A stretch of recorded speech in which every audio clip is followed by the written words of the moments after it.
Picture two thrones, and on the first sits a king, the very image of divine justice. Before him stand two women, each claiming to be the mother of a single infant. With a wisdom that seems to cut through the fabric of human deceit, the king calls for a sword, threatening to divide the child. His gambit works, revealing the true mother's heart and cementing his reputation as the wisest ruler who ever lived. This is King Solomon of the Bible, a figure revered in all the Abrahamic faiths for his unparalleled holiness and wisdom. Now picture a second throne, this one shrouded in the occult and inscribed with arcane symbols. The king who sits here is no less powerful, but his authority extends beyond the mortal realm. He stands within a protective circle, holding a glowing ring that bears an otherworldly seal. With words of power, he commands the groveling princes of hell, binding legions of demons to his will and forcing them to erect a temple of impossible grandeur. This, too, is King Solomon, the archetypal sorcerer and grand master of Western occultism. How did the celebrated king, whose wisdom was a mark of divine favor, transform into the legendary Magus who could traffic with demons and command spirits? The legend of Solomon the magician didn't spring from nothing. The canonical biblical texts, while containing no explicit magic, planted the seeds from which a supernatural reputation could grow. These accounts provided the raw material, a narrative framework of divine gifts, immense knowledge, and moral ambiguity that later traditions would reinterpret. The story begins with a divine encounter. In a dream, God offers the newly crowned Solomon anything he desires. Instead of asking for the usual things like wealth, long life, or the defeat of his enemies, the young king asks for a mind to understand and govern his people. This selfless request pleases God so immensely that he not only grants Solomon wisdom unparalleled by any king before or after, but also bestowed him the riches he didn't request. This establishes a critical precedent. Solomon's extraordinary abilities are supernatural in origin, a direct endowment from the divine. The Bible then specifies the nature of this wisdom. It wasn't merely judicial or political, but rather in breadth of knowledge of everything from the natural world. He is known to have had immense knowledge of flora and fauna, the latter of which would later develop into the legend that he could directly converse with animals. Solomon's greatest worldly achievement, the construction of the first temple in Jerusalem, also provided fertile ground for folklore. The biblical account details a project of immense scale, requiring vast resources of timber, gold, and stone, and taking 7 years to complete. The sheer magnificence and logistical complexity of the temple fed into a persistent belief that such a feat couldn't have been accomplished by mortal labor alone. Combined with the understanding of this divine wisdom, this created a narrative opening for the idea of supernatural assistance. Finally, the Bible is unflinching in its account of Solomon's decline. In his later years, his 700 wives and 300 concubines, many from foreign lands, introduced their gods to the land. He allowed them to build shrines for the worship of their deities, drawing the wrath of God directly upon him. This act is perhaps the most crucial element in his transformation. In the eyes of the believer, it creates a moral ambiguity, a problem with an otherwise righteous king. This spiritual failing provides the perfect narrative justification for his later association with forbidden knowledge and the summoning of non-divine entities. It suggests a man who, despite his divine gifts, strayed into darker, esoteric realms. Notably, the biblical account, while rich in describing Solomon's wisdom and accomplishments, is conspicuously silent on the precise mechanics of his power, which will be important. If the Bible planted the seeds of Solomon's magical reputation, a curious text from late antiquity made them bloom. The Testament of Solomon is the foundational document that transforms the wise king into an arch-magician and provides the detailed backstory for his command over demons. This work, which isn't accepted as scripture in any Abrahamic faith, filled the narrative vacuum left by the biblical accounts with a vivid and systematic demonology. Written in Greek sometime around the 2nd century AD, the Testament is a pseudepigraphical work, meaning it was falsely attributed to Solomon himself to lend it authority. It's a fascinating blend of Jewish, Christian, and Greco-Roman magical traditions, reflecting the syncretic spiritual world in which it was born. The story of how Solomon bound the demons and made them his servants opens during the construction of the temple. A favored young servant is being tormented by a demon named Orneus, who steals half his pay and food and drains his life force by sucking his right thumb. And yeah, trust me, that'll be the least unusual thing about this entire story, so strap in. Distressed by his servant's decline, Solomon prays fervently in the temple for the power to subdue the demon. In answer to his prayer, the archangel Michael appears and gives him a small ring with a seal engraved upon it, the pentalpha, later known as the Seal of Solomon. This ring, Michael explains, is a gift from God that will allow him to seal all the demons that roam the earth. Solomon uses the ring to summon, interrogate, and bind a vast host of demons, basically playing an ancient history version of Shin Megami Tensei. The text functions as a veritable demonological manual, and he compels each spirit to reveal its name, its malevolent function, and its associated astrological body. Most importantly, he forces the demons to reveal the name of the angel or the divine phrase that can thwart its power. This process effectively categorized the demonic world, transforming demons from abstract forces of evil into a classified list of specific agents of affliction. Crucially, Solomon doesn't merely banish these demons, he claps them in spiritual cuffs and then puts them to work, against their will. According to this tale, he then used them in building the very temple whose construction had puzzled later generations. Each demon was assigned a specific task, which Solomon believed the creature to be uniquely suited for, based upon its malevolent purpose. The demon Orneus, for instance, is forced to cut stones, while the powerful Asmodeus is made to tread clay for the bricks. Other demons are tasked with everything from being job site gophers to overseeing parts of the project in their own right.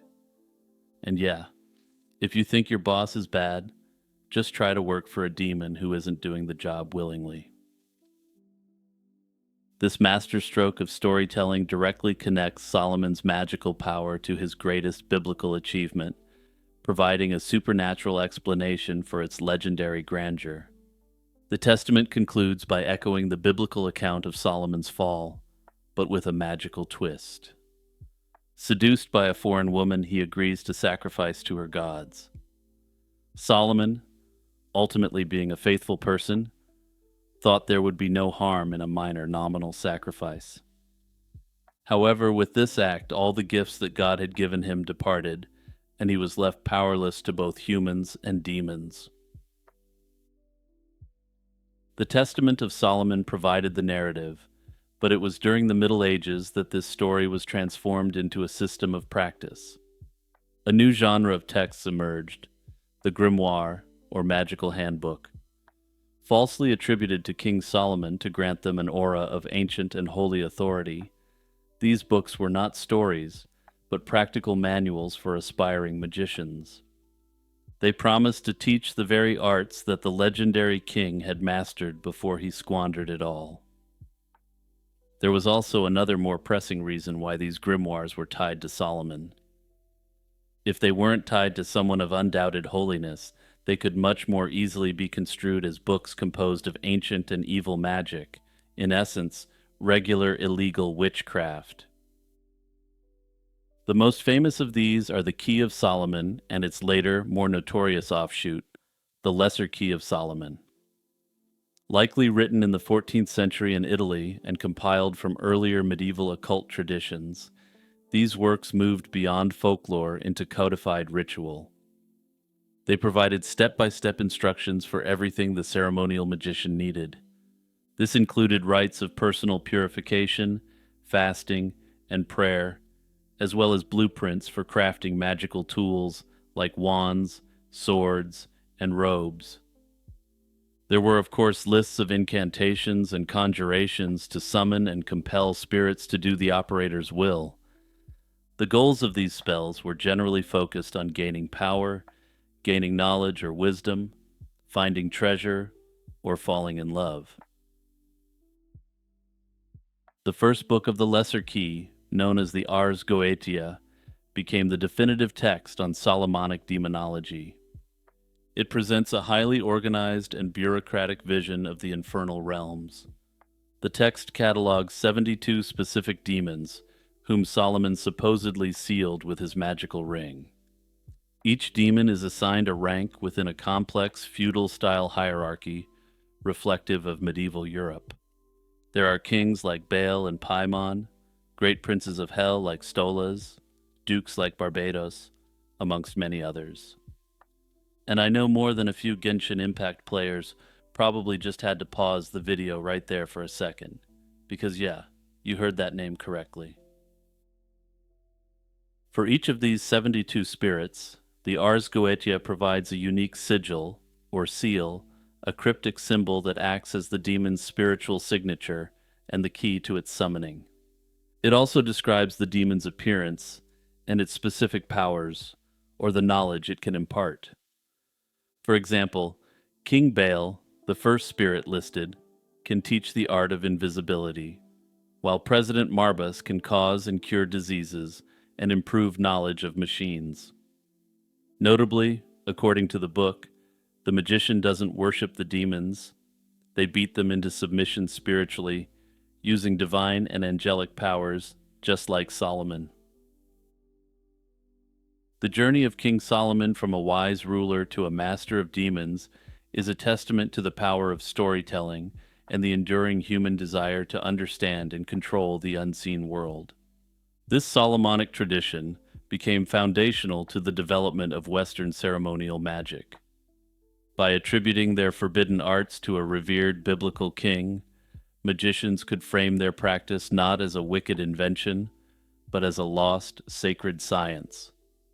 This act lent a crucial veneer of legitimacy to esoteric systems, allowing them to exist in a complex, symbiotic relationship with the mainstream religions from which they drew their power. Crucially, this air of legitimacy allowed the practice to be tolerated to a greater or lesser degree, even when other forms of magic ran the risk of the practitioner ending up on the stake. The night of January 3rd, 1804, was cold, damp, and oppressively dark in the village of Hammersmith, then a small rural outpost on the western fringe of London. Its unlit passages, like the notorious Black Lion Lane, were narrow and enclosed by high hedges, making it difficult to see more than a few feet ahead even on a clear night. But this was not a clear night, and a mist crept up from the river, and a deeper, more chilling fog of fear had settled over the community for months. This was a named terror, a phantom that stalked the churchyard and its surrounding lanes, a specter the locals called the Hammersmith Ghost. Just after 11 o'clock, a lone figure dressed entirely in white moved through the gloom of Black Lion Lane. From the shadows, another man emerged, armed to the teeth and potentially boozed to the hilt, ready to face this so-called ghost. He leveled his weapon and shouted a challenge into the darkness, and when he got no response, he started blasting. The shooter, a 29-year-old officer named Francis Smith, cautiously approached what he believed was the vanquished specter that had terrorized his neighbors. But instead of a pile of ectoplasm, he found warm, solid flesh. Instead of a shroud, he found the clean white work clothes of a local tradesman. The ghost was Thomas Millwood, a 22-year-old bricklayer, his white flannel waistcoat and linen trousers now rapidly staining red. In a single panicked moment, a ghost story had been brutally inverted. The hunt for a supernatural monster had ended in a very human tragedy, and the true horror was not the phantom, but the violence born from the fear of it. This event would pose a profound question to the English legal system, one it was utterly unprepared to answer. Can a man be guilty for slaying a ghost he genuinely believed was real? The tragedy that unfolded in Black Lion Lane was not the result of a single man's rash action, but the culmination of a perfect storm of social hysteria and cultural superstition. For 2 months, from November 1803, the community of Hammersmith had been gripped by a growing panic. The sightings began as whispers and escalated into terrifying tales. Witnesses gave inconsistent descriptions of the apparition, a common feature of collective delusion. Some saw a tall figure draped in a white burial shroud, while others reported a more monstrous creature wearing a calfskin hide, complete with horns and large, ghastly glass eyes. Basically, think of a minotaur-like monster, and you wouldn't be far off at all. Notably, this phantom wasn't just some passive observer. A local brewer later testified that the entity had leaped from behind a tombstone and seized him by the throat. Unsubstantiated but widely circulated rumors claimed that a pregnant woman had been slain by the ghost. Another story told of a wagon driver who, upon seeing the specter, abandoned his team of 8 horses and 16 passengers to flee in terror. These stories found fertile ground in the cultural soil of the early 19th century, a time when scientific rationalism hadn't yet displaced deep-seated folk traditions. The community quickly developed a backstory for their tormentor, and determined that he was a restless spirit of a man who did the deed to himself. According to prevailing religious doctrine, an individual such as this couldn't be buried in consecrated ground, as it was thought their soul would be unable to find eternal rest. This man, however, had been interred in the Hammersmith churchyard, so his malevolent presence was seen not just as a random haunting, but as a direct consequence of a spiritual transgression, and the entire community was going to pay for it. Compounding the cultural validation of this supernatural fear was a near-total absence of effective law enforcement. The year was 1804, a full 25 years before Home Secretary Robert Peel would establish London's first professional, centrally organized police force. In this pre-Peel era, maintaining order was a fragmented and often inadequate affair, reliant on a patchwork of elected parish constables and paid night watchmen. These men were poorly equipped and lacked the organization to handle a widespread public panic. To give you a sense of the lack of professionality and organization, some of these watchmen were partly paid in fringe benefits like access to alcohol while on the job. The night watchman on duty during the incident himself claimed to have chased the ghost on a previous night, only for it to escape by shooting off its white sheet into his face. And no, you don't have to rewind. This watchman thought a real ghost threw a white sheet at him to escape, like some sort of salamander losing its tail. If you're wondering who was watching the night watchman, it was basically nobody. His response to the crisis wasn't to call for organized backup, but to agree to join Francis Smith's insane, drunken posse of clowns. Notably, while Smith was an officer in the armed forces, he had no official capacity when it came to community policing whatsoever. On the night of January 3rd, 2 men's paths converged in Black Lion Lane, set on a collision course by a combination of unfortunate choices and the pervasive atmosphere of fear. Thomas Millwood, the young bricklayer, had the profound misfortune of resembling a ghost. His trade required him to wear clothes that were uniformly white: linen trousers, a flannel waistcoat, and an apron, all kept meticulously clean. In the pitch-black, unlit lanes of a village on high alert for a white-shrouded creature, this attire was a serious hazard. The tragedy is compounded by the fact that Millwood had been repeatedly warned about the danger.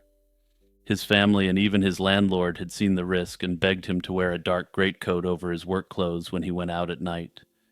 He had actually already been mistaken for the ghost on at least 2 previous occasions, but he basically wrote off the risks of anything serious happening. Francis Smith, the 29-year-old officer, was by all accounts a respectable and mild-mannered man who was eager to play the role of the hero in this tale. Multiple witnesses at his trial would testify to his humane and kind character, and he cared a lot about his community. He took it upon himself to take a leadership role in the posse that was patrolling the streets for the ghost. Francis was scared of ghosts, as was the style at the time when virtually everyone believed them to be a real threat. Because of this, the local pub offered him a strong drink or two to steel his nerves while he was out there on his ghost-busting mission. After Francis Smith realized the gravity of what he had done, he immediately found help and confessed what happened to 2 men, one of whom was named John Locke. But not that famous John Locke, since he would have been around 170 years old at the time. After transporting the body of Thomas Millwood to the Black Lion Inn with the help of the men, he immediately and promptly surrendered to a local constable expressing remorse. When Francis Smith stood trial at the Old Bailey just over a week later, he wasn't judged by the standards of a terrified villager, but by the cold, rigid logic of 19th century English law.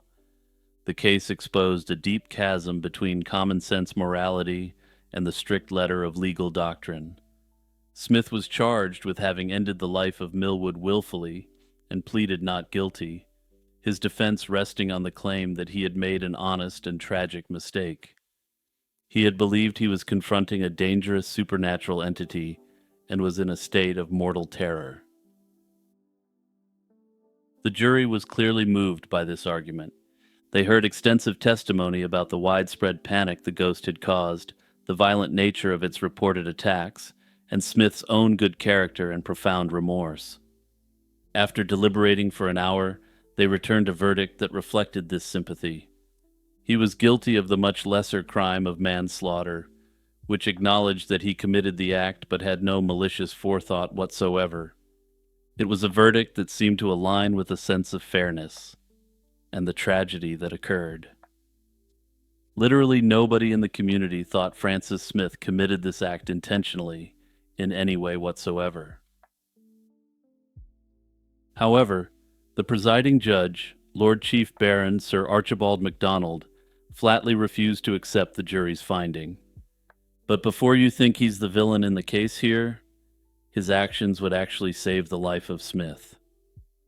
He informed the jury that, under the law as it stood, there were no circumstances in the case that could reduce the crime. Their only options were to find Smith guilty or to acquit him entirely. MacDonald's reasoning was a masterclass in the inflexible legal interpretation of the era. The judge held that Smith's actions met none of the criteria for the lesser charge. There was no evidence of self-defense, as Millwood had not attacked him, and he had merely advanced down the lane without responding to a challenge. Smith's subjective belief that he was facing a ghost was legally irrelevant. The law judged the objective act, not the actor's mistaken perception.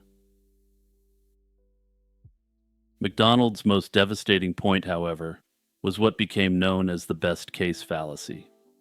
MacDonald, being an educated man of the Enlightenment, didn't accept the idea that a bullet could fell a ghost. The best case fallacy meant that Smith could have only reasonably believed that it was a human prankster impersonating a ghost. Impersonating a ghost and scaring people was a minor public nuisance offense at the time, and was punishable with as little as a warning. It wasn't a felony that could have ever justified the use of such extreme force. This judicial instruction left the jury with no room to maneuver. Trapped by the law's rigid logic, they were forced to reverse their decision and return a verdict of guilty, and this was a capital offense.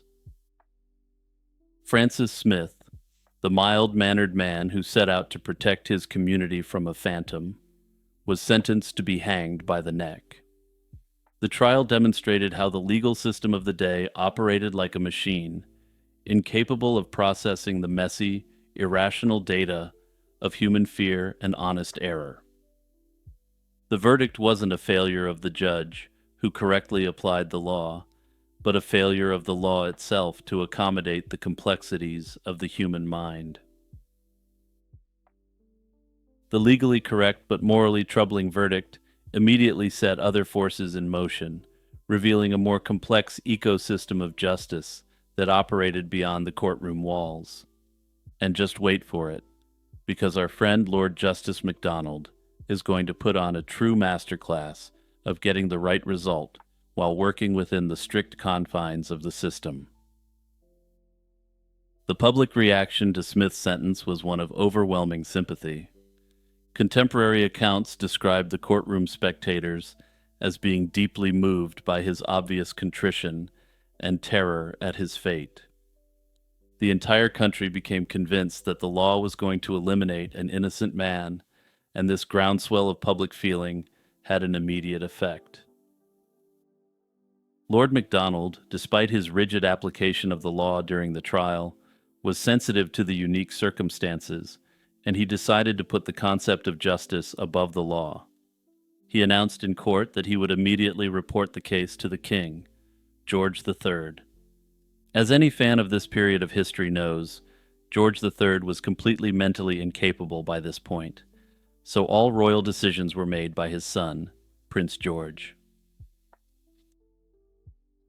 This engaged a parallel justice system, the royal prerogative of mercy, an ancient power allowing the monarch to temper the strict sentences of the courts. The crown acted with remarkable speed, and the sentence was suspended almost immediately, while the crown figured out what to do. A few weeks later, Smith's sentence was officially commuted to 1 year of hard labor, as an acknowledgement that you can't simply get wasted and start blasting in urban areas. He was ultimately granted a full pardon and released after serving only about 6 months of his sentence. This royal intervention was a tacit admission from the highest authority in the land that the law had produced an unjust outcome. While the formal legal system was grappling with the consequences of the shooting, an informal system of social pressure was solving the original mystery. The intense publicity surrounding the trial and the tragic slaying of Thomas Millwood weighed on the conscience of the real, quote-unquote, ghost. 2 days after the shooting, a local boot and shoemaker named John Graham came forward and confessed. His motive was shockingly mundane and disproportionate to the terror he had caused. Graham explained that his apprentice had been scaring his young children with ghost stories. As a form of revenge, Graham decided to dress in a white sheet and frighten the apprentice on his way home through the churchyard. The prank was so successful that he apparently continued it for sport, becoming the infamous Hammersmith Ghost. When he surrendered to the local magistrates, they found themselves in a legal quandary.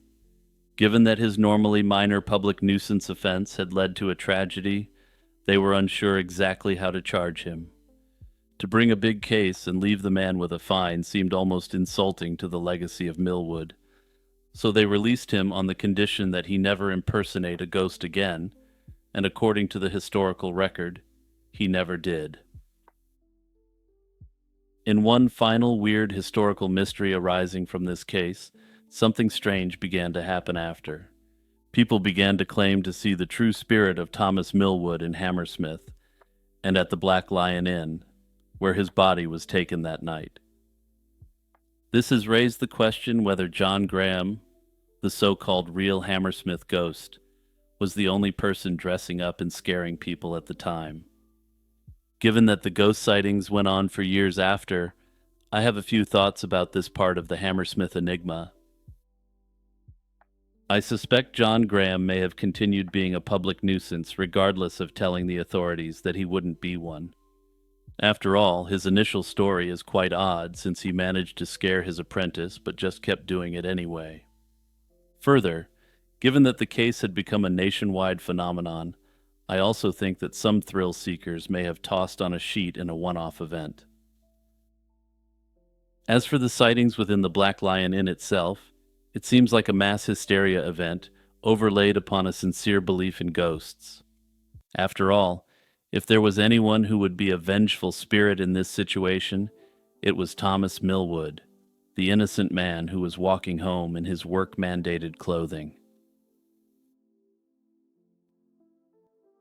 In the spring of 1883, a gruesome incident on a remote ranch near Eagle Creek in southeastern Arizona shook the entire frontier community. Two ranchers had left to tend livestock, leaving their wives behind. Around midday, one wife stepped outside to fetch water when she heard dogs frantically barking and then a piercing human scream. The other woman ran to the window and saw a gigantic reddish beast stampede past, carrying what looked like a devilish rider on its back. Panicked, she barricaded the door until the men returned. That evening, they found the other woman's body trampled in the mud. Enormous cloven hoofprints scarred the ground, and clumps of long red hair clung to nearby bushes. The monster had vanished, and the stunned ranchers had no idea what creature they were dealing with. News of the attack spread quickly through the Arizona territory. Some of the Spanish-speaking locals even began calling the creature a name that translated as the Red Ghost, and the name stuck in English as well. In the weeks that followed, similar incidents were blamed on the Red Ghost. A miners' camp was allegedly assaulted in the dark, and a freight wagon train was attacked by a giant red animal at night. In each case, people found the same signs the next morning: huge hoofprints and tufts of coarse reddish hair left behind. As the legend grew, so did the embellishments. Some swore the beast vanished like a specter when pursued, or that it devoured a grizzly bear. Obvious frontier exaggerations. Yet everyone agreed on one point. The beast carried a human skeleton on its back, strapped in place with ropes or rawhide. The legend truly took hold after one encounter produced hard evidence. A group of prospectors spotted the Red Ghost on a distant mesa and opened fire, attempting to bring the creature in. They missed the beast, but as it fled, something fell from its back. When the men approached, they discovered a human skull with bits of dried flesh and hair still clinging to it. This gruesome find confirmed that the spectral rider wasn't actually a ghost at all, but were the bleached remains of a man. Some began to suspect that the Red Ghost might be a camel. In fact, just a few decades earlier, the Army had imported camels to the Southwest, hoping they could serve as pack animals in the desert.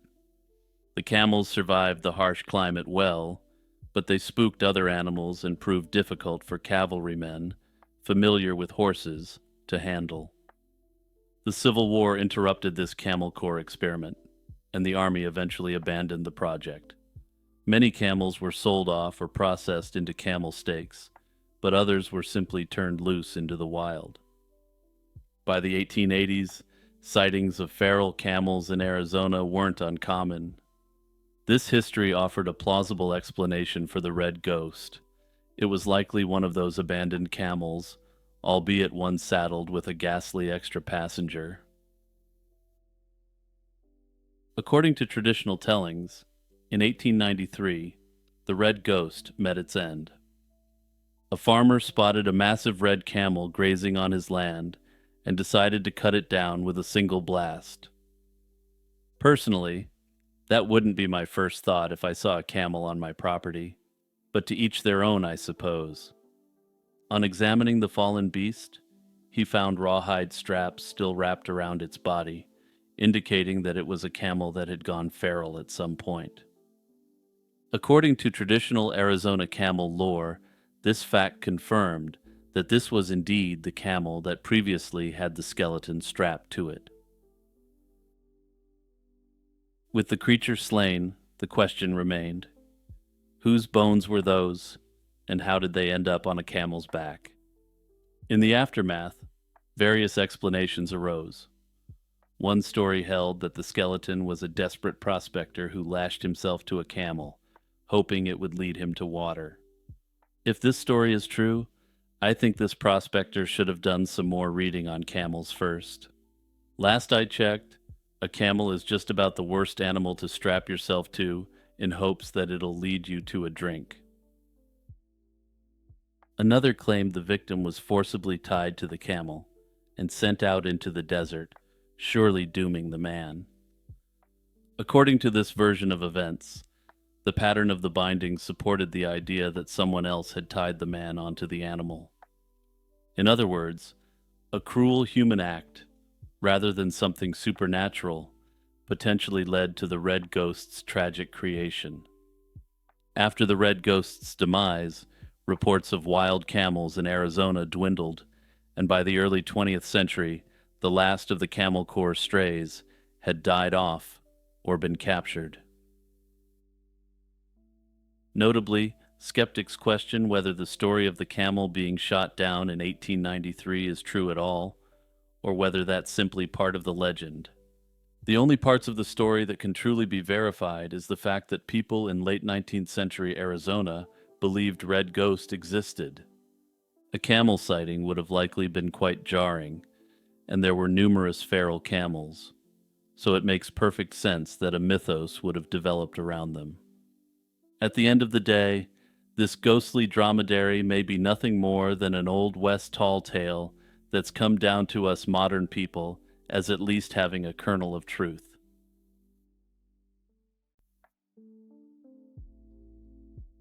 It was a still autumn evening in rural Oxfordshire on November 3rd, 1888.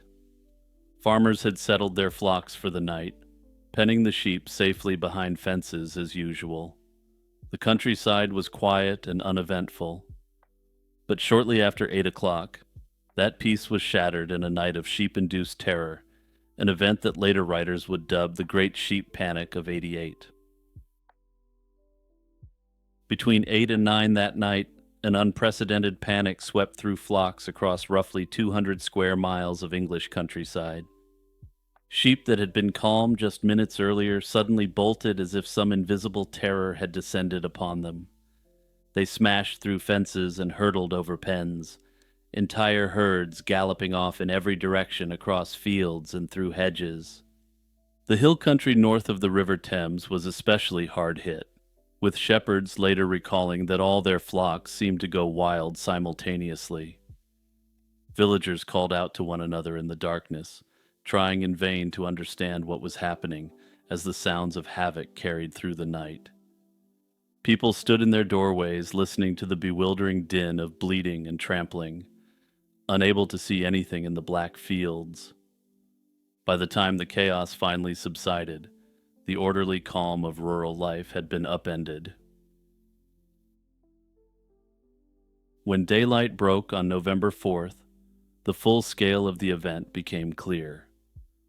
That night, the normally polite sheep had seen their behavior take what I can only dub a U-turn. I'll let that one sink in for a second. Where there should have been neat flocks grazing on dewy grass, farmers instead found empty pastures and broken hurdles. Eventually the missing sheep were discovered, scattered far from home. Many animals were found huddled under hedges or pressed into corners of fields, panting with fear. It was as if a nightmare had swept over the countryside, leaving the flocks shaken and disoriented, but thankfully largely unharmed physically. As farmers compared notes that morning, it became clear that virtually every large flock in the district had been affected. From one end of Oxfordshire to the other, few if any farms escaped the panic. The idea that tens of thousands of sheep in dozens of villages could all be terror-stricken at the same moment defied belief, and even veteran shepherds couldn't explain it. In the immediate aftermath, people grasped for an explanation. The first suspects in any livestock stampede are typically predators or pranksters. Could a pack of dogs or wild foxes have roamed the countryside that night, harassing sheep from farm to farm? It seemed highly unlikely given the scale of the sheep panic. Further, there were no telltale injuries or bite marks on the sheep that might suggest predators either. Human mischief was also considered and quickly dismissed. It would have taken an army of troublemakers working in perfect unison to frighten and release so many animals at once, something clearly impossible. With wolves, vandals, and human mishaps ruled out, attention turned to natural phenomena. Some pointed out that the night had been unusually dark, with occasional flickers of distant lightning. There was no raging storm overhead, only a bit of lightning on the horizon, something sheep often experience without incident. An exotic electrical disturbance in the atmosphere, for instance ball lightning, was suggested, but there was no clear sign of anything so dramatic in the sky that night. Others wondered if a tremor in the earth might have been the culprit. Animals are known to panic before earthquakes, sensing vibrations that people miss. Perhaps a slight earthquake ripple passed under the fields, startling the sheep in a way that was somehow not felt by any other humans or animals. However, no one in the region felt any quake, and observatories recorded nothing unusual on that date, though these were rudimentary by our standards. Similarly, some proposed that a meteor might have exploded high above, producing a sonic boom or flash that frightened the animals. But once again, nothing extraordinary was seen or heard in the sky that evening. Lacking any obvious external trigger, some experts suggested the cause might lie in the sheep's own herd instincts. One frightened flock can set off dozens more.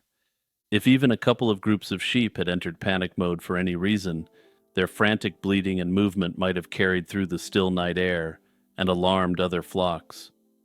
The sheep could have essentially fallen like dominoes across the countryside. In the end, no definitive cause was ever confirmed for the Great Sheep Panic of 1888, and it remains perhaps the greatest sheep-related mystery of all time. Deep in the remote sands of the Gobi Desert, a terrifying legend has taken shape. Mongolian herders whisper of a deadly creature lurking beneath the dunes, a worm-like monster known locally as the Olgoi Korkoi, or large intestine worm. In Western lore, it's called the Mongolian death worm, an alleged beast said to kill with a mere touch, or even at a distance. According to traditional accounts, this blood-red, sausage-shaped creature can spit corrosive venom, and even deliver lethal electric shocks to its victims. Tales of the Olgoi Korkoi have circulated in Mongolia for generations, long before outsiders heard of it. The very name paints a visceral image. Locals liken it to a cow's intestine, vividly conveying its reported shape and coloration. Early 20th century expeditions in Mongolia brought the first Western documentation of this legend. In 1919, American explorer Roy Chapman Andrews, often styled as a quote-unquote real-life Indiana Jones, met with Mongolian officials who startled him with an unusual request. They asked if he could capture a live specimen of this elusive creature and bring it back to them for further examination. Andrews, being an Indiana Jones type, of course agreed to this, but was unable to ever locate a real Olgoi Korkoi. Andrews noted that none of them had seen the animal themselves, but all were convinced it was a legitimate beast. Notably, even the well-educated Mongolian prime minister recounted stories of the supposed animal to him, indicating that this wasn't simply a backcountry superstition. These meetings, and the quest for the creature, were recounted in Andrews' 1926 book On the Trail of Ancient Man, which introduced the West to the Mongolian deathworm legend. Through the 1920s and 1930s, Soviet researchers in the Gobi also collected local tales. And for a little bit of historical context, at the time, Mongolia had fallen fully into the Soviet sphere of influence. Explorers A.D. Simukov and Ivan Yefremov heard many stories of the Olgoy Korkoy, consistently depicting a lethal sausage-like worm that lived underground and surfaced after rains. If a person spotted the creature, the only advice was to flee. These early reports agreed on the core image of the death worm, a burrowing, legless nightmare, but beyond that, details varied wildly. Some Mongolian storytellers swore the worm was barely a foot long, while others insisted it could grow as large as a man. It was described as red or brown, sometimes with indistinct features at its ends, leading some to say it had spikes, or that you couldn't tell head from tail. Some stories of the creature included more obvious fantastical elements, like suggesting that it could fly away if it was prevented from burrowing. During Mongolia's communist era in the mid-20th century, talk of the death worm was reportedly discouraged or outright banned, reinforcing an air of mystery around it. Despite the silence, the legend lived on in nomadic oral tradition, awaiting a time when curious outsiders would pick up its trail. By the late 20th century, the Mongolian death worm had captured the imagination of adventurers and scientists alike. In 1983, a Soviet research team led by Yuri Gorilov, a conservationist working in the Gobi, stumbled upon a clue that could explain the legend. They heard rumors that an old herder had actually captured a live Olgoy Korkoy near a remote oasis. Rushing to the scene, Gorilov saw movement in a hole and reached in barehanded, defying local warnings. What he pulled out was a fat, blunt-headed snake known as a Tartar sand boa. To Gorilov's surprise, every local Mongolian present identified the snake as the death worm itself. The Tartar sand boa is a non-venomous, burrowing snake about 2 to 3 feet long, with a thick body that could resemble a worm or legless lizard to the untrained eye. This discovery suggested that the terrifying worm might not be a worm at all, but rather a case of mistaken identity. Soviet scientists noted that the sand boa's appearance fit many descriptions: a stout, cylindrical creature that lurks under sand and occasionally surfaces, especially in wetter conditions. However, its very mundane nature stood in stark contrast to the deadly powers attributed to the Olgoy Korkoy. Still, not everyone was convinced by the sand boa explanation. No snake or legless lizard was known to spit acid or emit electric shocks, as the death worm allegedly did. To believers, Gorilov's find explained only a fraction of the lore. They pointed out that tales of the Olgoy Korkoy predated scientific awareness of the sand boa, and that Mongolian nomads surely knew a snake when they saw one. Personally, I find that last part hard to believe, since they definitely thought that the creature they showed Gorilov was a real Mongolian death worm. The first concerted effort to hunt the Mongolian death worm came in the 1990s, just as Mongolia opened its borders after decades of isolation. In 1990, Czech adventurer Ivan Mackerly led a small team into the deepest reaches of the Gobi, determined to find the truth behind the legend. Mackerly, an engineer-turned-adventurer with a passion for unexplained mysteries, was inspired by Frank Herbert's famous sci-fi novel Dune. Taking a cue from the fictional sandworms of Dune and drawing upon his engineering background, his team built a motorized device. This machine pounded the ground rhythmically in hopes of drawing the subterranean beast to the surface. They roared across desert dunes in a Soviet-made off-road vehicle for 2 months, interviewing nomads and scanning the sands for any sign of the elusive worm. Locals couldn't even advise what bait to use as no one knew the creature's diet.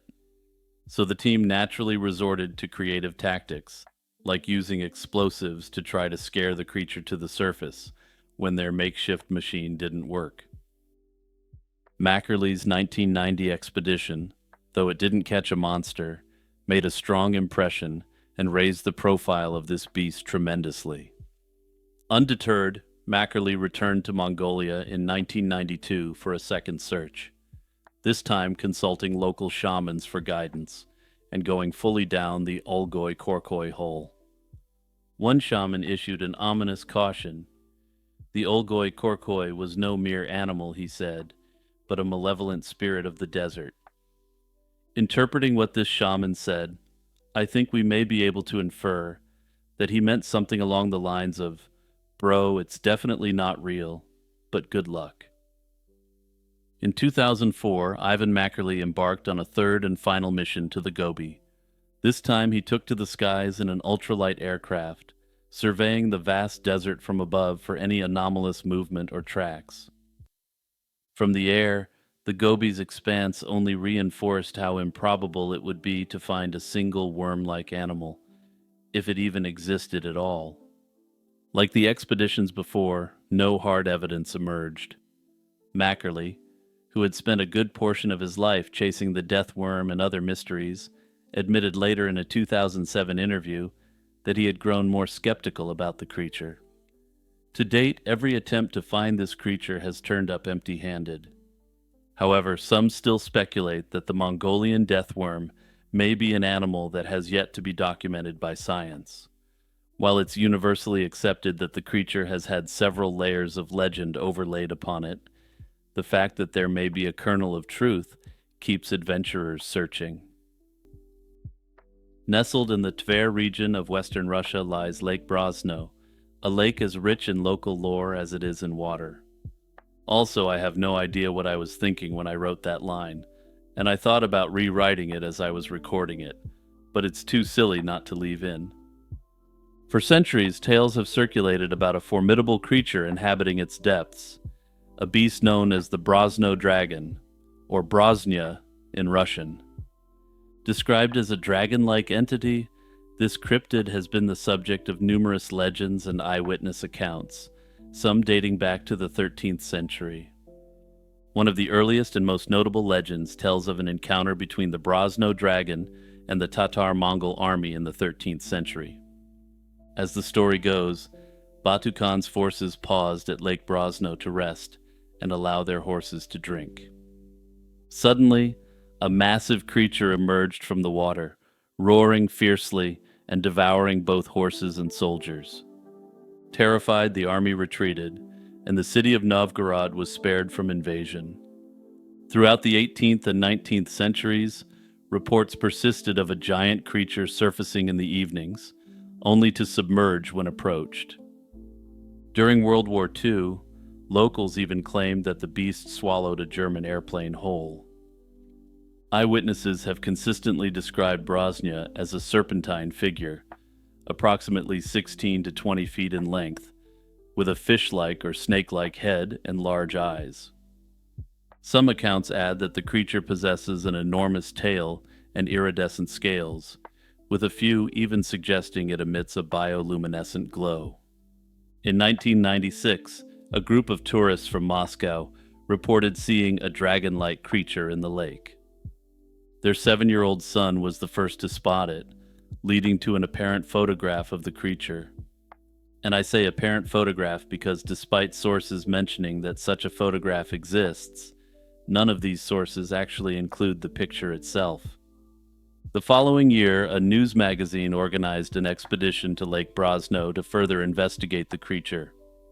Participants included journalists and local officials who aimed to uncover the truth behind the legends. While they didn't encounter the creature firsthand, their investigations revealed that the lake's depth ranged between 120 to 160 feet. This was a new finding and revealed that the lake was much deeper than previously thought. This considerable depth, combined with the lake's ancient origins, led some to speculate that such a habitat could indeed harbor unknown phenomena.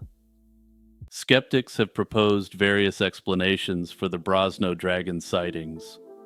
Some suggest that the creature might be a giant pike or a deformed beaver. And yes, you heard me right on that last part. Their suggestion is basically a giant mutant beaver, which seems like a hypothesis nearly as questionable as it being a dragon. Others hypothesize that natural phenomena could be responsible. For instance, hydrogen sulfide emissions from the lake's bottom might cause water to bubble, creating illusions reminiscent of a dragon's head. Alternatively, the presence of an underwater volcano could produce disturbances on the lake's surface, leading observers to interpret these as signs of a monstrous inhabitant. Wojtek, a Syrian brown bear, became an unlikely yet celebrated member of the Polish Second Corps during World War II. His journey from an orphaned cub in Iran to a war hero is a testament to the extraordinary bonds formed in the most unexpected circumstances. In April 1942, Polish soldiers stationed in Iran encountered a young shepherd boy near Hamadan who had found a bear cub. The cub's mother had likely been slain by hunters. Moved by the cub's plight, the soldiers traded for him, offering items like canned beef and chocolate.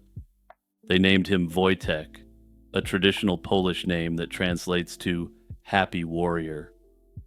Wojtek quickly became an integral part of the unit, learning to respond to Polish commands rather than his native Arabic. Initially fed condensed milk from an empty vodka bottle, he later developed tastes for fruits, honey, and marmalade.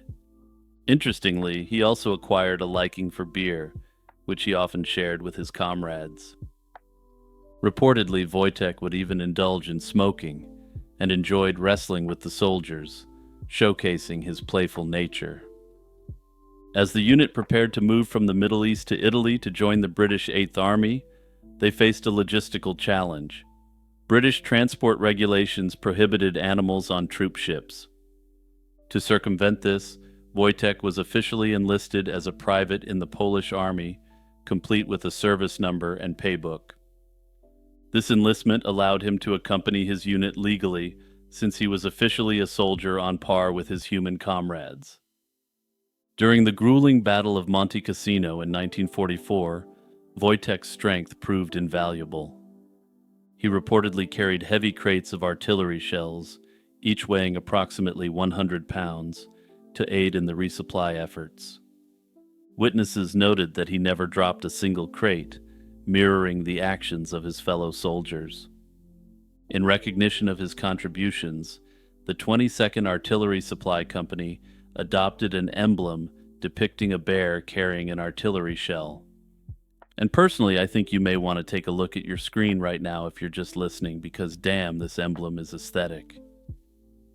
After the war, the Polish Second Corps was demobilized, and Wojtek, along with his comrades, found temporary residence in Berwickshire, Scotland. He became a local celebrity, often visited by journalists and former soldiers. In 1947, Wojtek was transferred to Edinburgh Zoo, where he lived until his death in 1963. Former Polish soldiers would visit, bringing him gifts of food, tobacco, and beer, the bare necessities for Wojtek. While Wojtek's tale is heartwarming, it's natural to question the veracity of such an extraordinary story. Some historians have questioned whether the story was concocted as feel-good wartime propaganda. However, multiple credible sources corroborate the key events of his life. Numerous Polish sources corroborate Wojtek's involvement from their time in the Middle East. The British soldier's account of seeing a bear carrying crates of ammunition lends credence to the narrative. At dusk, a single ripple on Arkansas's White River can spark a legend. For over a century, locals have whispered that something huge lurks beneath its muddy waters, a hulking gray beast, the so-called White River Monster. Rumors of a strange creature in the White River date back at least to the turn of the 20th century.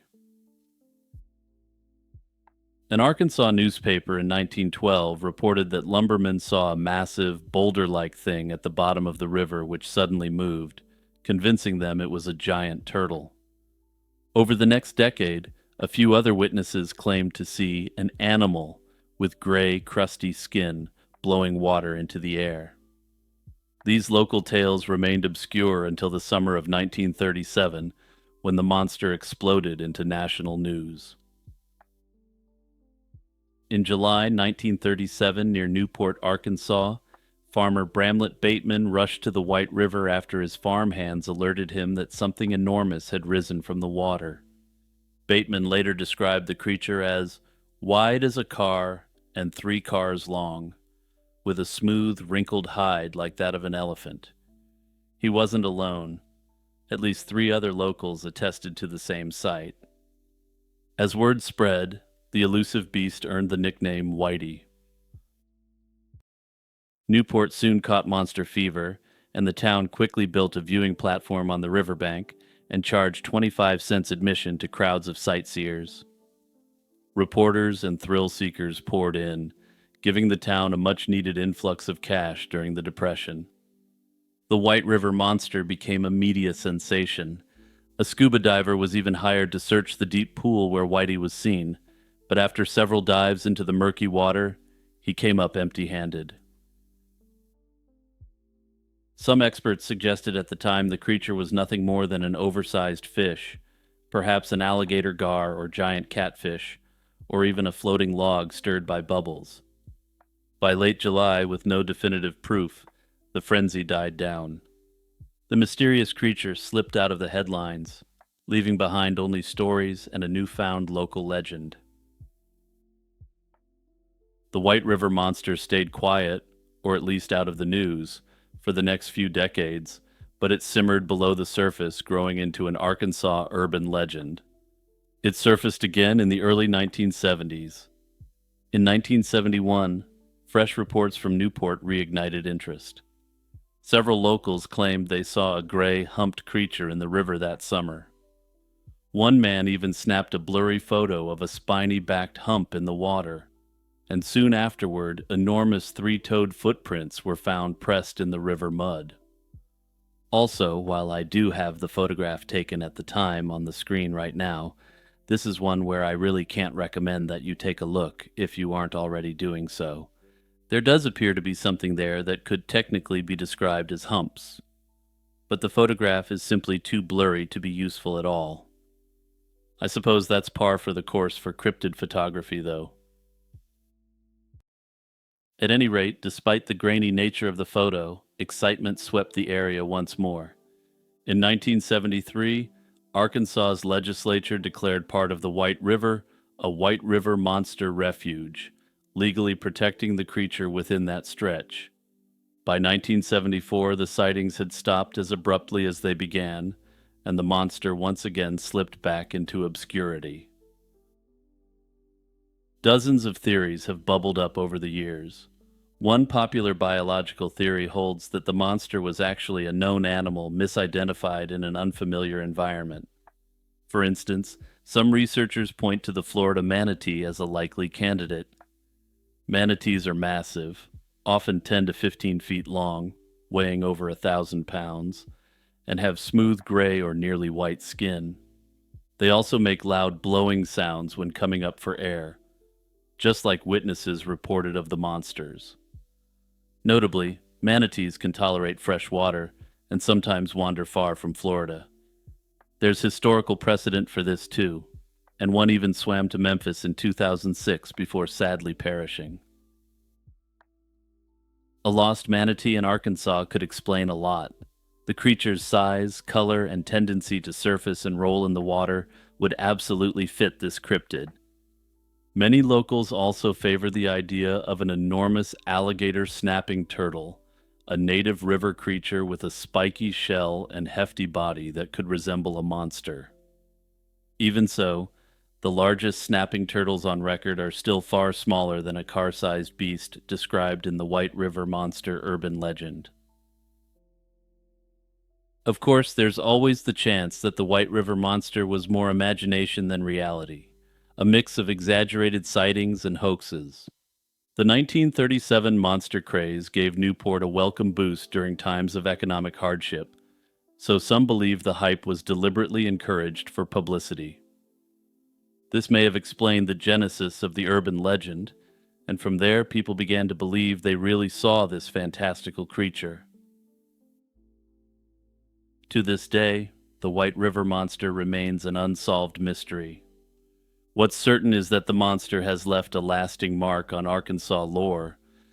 Interestingly, some people have also added to the lore by claiming early American settlers or Native Americans interacted with the creature. These, however, appear to be definite later fabrications to give the story more of an air of reality. Interestingly, Newport and the surrounding region still embrace the legend with local festivals, museum exhibits, and an official refuge along the river. If the White River Monster was a hoax drummed up during the Depression to boost the economy, it's still paying dividends almost a century later. It's February 13th, 1961, and three amateur rockhounds, Wallace Lane, Virginia Maxey, and Mike Mikesell, were out searching for geodes to sell in their small gem and gift shop. After a long morning, they'd gathered a sack full of promising specimens. The next day, back in their workshop, Mikesell fired up his diamond-bladed saw to slice one open, expecting to find beautiful amethyst crystals inside. Instead, the saw screeched, shuddered, and a nearly new blade was utterly destroyed. Inside the rock wasn't the hollow, crystal-lined cavity, but something completely impossible. It was a perfectly circular cylinder of what looks like white porcelain, with a 2 mm shaft of bright magnetic metal running through its center. This was the birth of the Koso artifact, an object that would soon become a legend in the world of out-of-place artifacts. The discoverers examined it more closely, finding other strange features. The porcelain was wrapped in a hexagonal casing, and there were layers of what seemed to be decomposing copper. Even stranger, embedded in the outer crust of this hardened, clay-like rock, were what looked like a nail and a washer. But the detail that truly ignited the firestorm of speculation came from Virginia Maxey. She claimed that an unnamed geologist had examined fossil shells on the object's surface and declared that the nodule had taken at least 500,000 years to form. If this was to be believed, what they found was a 500,000-year-old machine-made object. The claim was staggering, and though the geologist was never identified and their findings were never published, the story took on a life of its own. It was supposedly the perfect oopart, a piece of advanced technology where it shouldn't possibly exist. The theories that erupted were as spectacular as the claim itself. For some, this was tangible proof of a lost, hyper-advanced ancient civilization like Atlantis or Mu, a relic of forgotten science. Others looked to the stars, suggesting it was a piece of equipment dropped by prehistoric ancient astronauts during a visit to Earth. A third popular theory proposed it was the result of a time traveler's mishap, a modern device accidentally left behind in the deep past. The artifact also became a celebrated piece of evidence for young Earth creationists. While it seems paradoxical for those who believe in a 6,000-year-old Earth to champion a 500,000-year-old object, their goal wasn't to validate the age. Instead, they used it as a tool to argue that scientific dating methods were fundamentally flawed. If geologists could be so wrong about this rock, they argued, then their dating of everything else must be unreliable too. Interestingly, these young Earth creationists were essentially the first ones to unequivocally be on the side of the final scientific explanation. For decades, the mystery festered, fueled by a few grainy photos and X-rays. The artifact itself vanished from public view, held by Wallace Lane, who refused to let anyone else examine it. But in the late 1990s, a pair of skeptical investigators, Pierre Stromberg and Paul Heinrich, decided to solve the case once and for all. They started with the most basic claim about whether the object was a geode at all, and the answer was disappointing. Geodes have very specific characteristics. a hard outer shell of chalcedony, and an inner lining of quartz crystals. The Koso artifact had neither, and its encasing material was soft, with a hardness of only 3 on the Mohs scale. It wasn't a geode, it was a concretion, and this distinction is critical.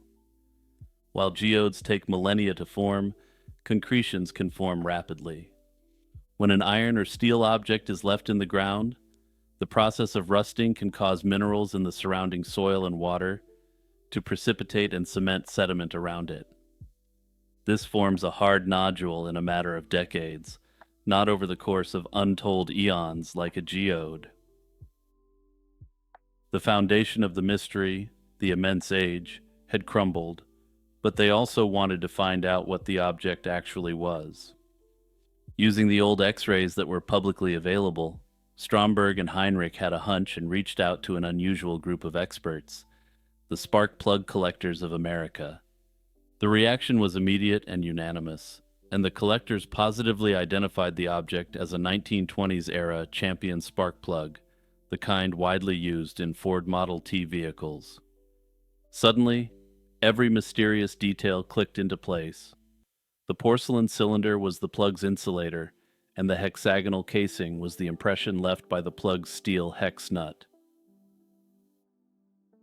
The case was effectively closed, but the final confirmation came in 2018. Stromberg was contacted by the family of one of the discoverers and was finally able to physically inspect the artifact. A geologist from the University of Washington confirmed it was a simple iron oxide concretion.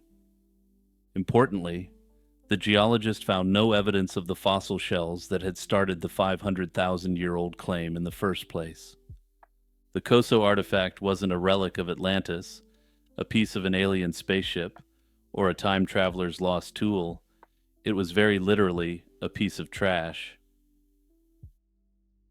Still, the mystery of the Koso artifact isn't entirely resolved at this point, even if the underlying issues all are.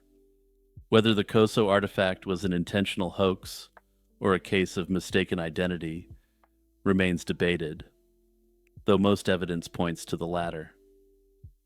It's believed that the original finders thought they had discovered something truly spectacular and took it to an amateur geologist who provided quote-unquote confirmation.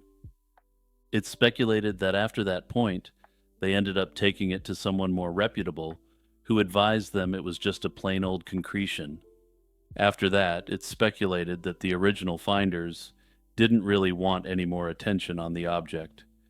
That said, it's impossible to know if the story was a deliberate fabrication or simply an extraordinary misunderstanding. On a sunny afternoon in 1967, a wealthy American stepped away from a cottage in the Malaysian highlands and vanished without a trace. Jim Thompson, an American veteran turned Thai silk tycoon, went missing in Malaysia's Cameron Highlands, never to be seen again. His disappearance on that Easter Sunday shocked the world and made international headlines. Despite a massive manhunt, no clues were ever found, and the case became one of the most enduring mysteries of Southeast Asia. Born in 1906 to a wealthy Delaware family, Thompson lived a life of adventure and reinvention. He was an architect by training, served as an Office of Strategic Services agent, and was later a savvy businessman in Bangkok. In the 1950s, Thompson co-founded the Thai Silk Company and almost single-handedly revived Thailand's silk weaving industry. His vibrant silk textiles caught global attention, featured on Broadway and in Hollywood, and earned him fame as the Silk King of Thailand. Personally, I would have gone with the Silk King of Siam for the alliterative value, but that's just me. The venture made him immensely wealthy, and by 1967 he was a multimillionaire many times over. By the 1960s, Thompson was a fixture of Bangkok high society, known for hosting lavish parties at his Thai-style mansion. His dinner parties drew illustrious guests, such as writers Somerset Maugham and Truman Capote.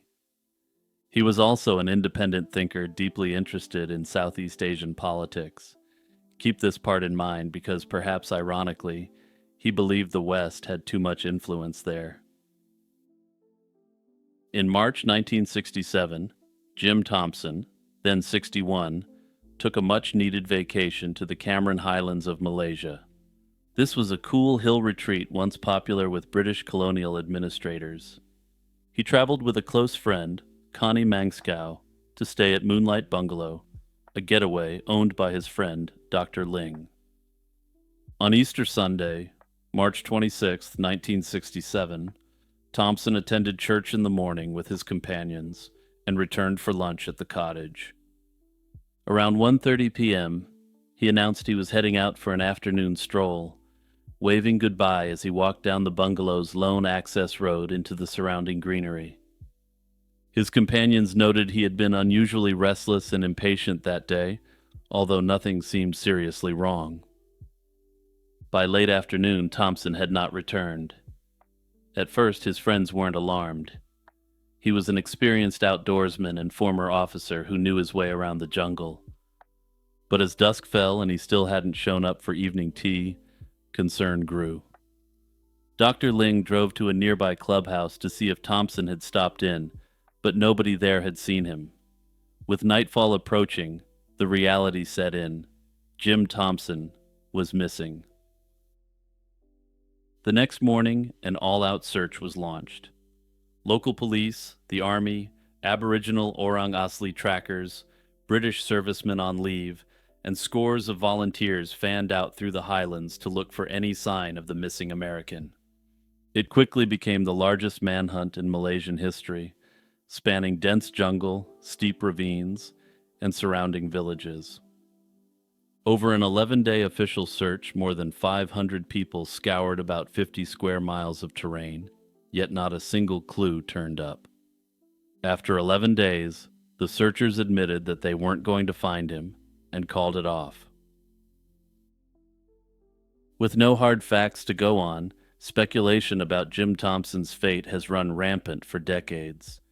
The simplest explanation is that Thompson went for a walk and never made it back. He might have slipped into a hidden ravine or gotten trapped, ultimately dying of exposure in the wilderness.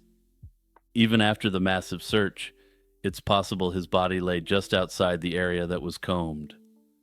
Many believe this kind of fatal mishap is still the likeliest scenario. Yet the failure to find any trace of him keeps this theory firmly in the unconfirmed column. Given Thompson's fame and fortune, foul play was an obvious suspicion. One notion was a kidnapping for ransom, but no ransom note ever came, and there were no signs of a struggle when he left the cottage. Police also noted that Western tourists were rarely targets for kidnappers in Malaysia then, and the large rewards offered produced no leads. The reasoning for this is that wealthy locals were generally much easier targets for ransom, since there was no risk of turning a for-profit abduction into an international incident. A more sinister twist on the foul play theory involves the intrigue that was common between the Soviets and the Americans during this period. During the 1960s, communist insurgencies were active in the region, and some speculated that communist guerrillas might have captured or slain Thompson for political reasons. Thompson had openly opposed American involvement in Vietnam, and even met with Indo-Chinese communist figures during his travels. However, under this theory, his deep ties to the American intelligence establishment proved to be the metaphorical woodpeckers that pecked apart the trust between him and these groups. Decades later, in 2017, a documentary film claimed that new evidence showed Thompson was slain by Communist Party rebels in Malaysia. According to the filmmakers, he wasn't just vacationing, he had ventured into the jungle seeking a meeting with the guerrilla's leader. However, they grew suspicious of him, and figured it was better to err on the side of caution. This dramatic claim, however, relies on second-hand accounts from relatives of the supposed perpetrators, and no definitive proof has been presented. Another theory is that Thompson orchestrated his own disappearance to carry out covert work. Some have suggested he went underground to engage in some sort of intelligence mission. A few of Thompson's former colleagues even wondered if he had defected to the communists, since he was sympathetic to their cause.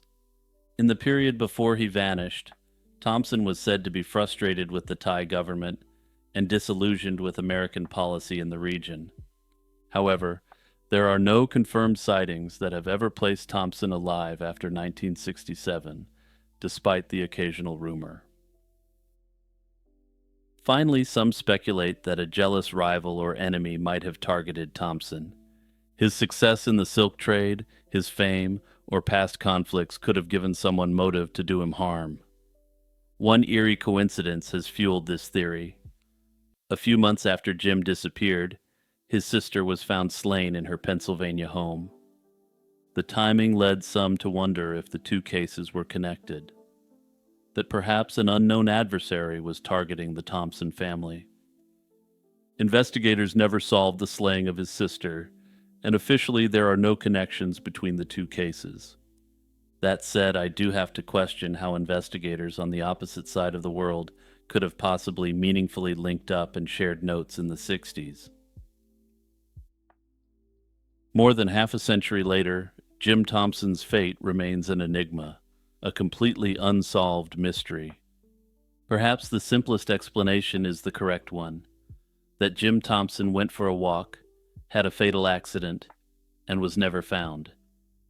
Yet without evidence, ideas connecting his disappearance to espionage, family wealth, and the geopolitical landscape will continue to swirl. The air over Australia's Bass Strait was perfectly calm on the evening of October 21st, 1978. Visibility was excellent, the winds were light, and a pilot flying high enough could see the beam of the Cape Otway lighthouse cutting through the twilight from miles away. It was, by all accounts, an ideal night for flying. Inside the cockpit of a single-engine Cessna 182L, 20-year-old Frederick Valentich was about an hour into his planned flight from Moorabbin Airport near Melbourne to King Island. At 7:06 p.m., his voice, professional and measured, crackled over the radio to the Melbourne Flight Service Unit. He asked the controller, Steve Roby, a simple, routine question if there was any known air traffic below 5,000 feet. Roby replied that there wasn't. But Valentich insisted there was something there. He could see something. He described 4 bright lights, like landing lights, on what he thought was a large aircraft.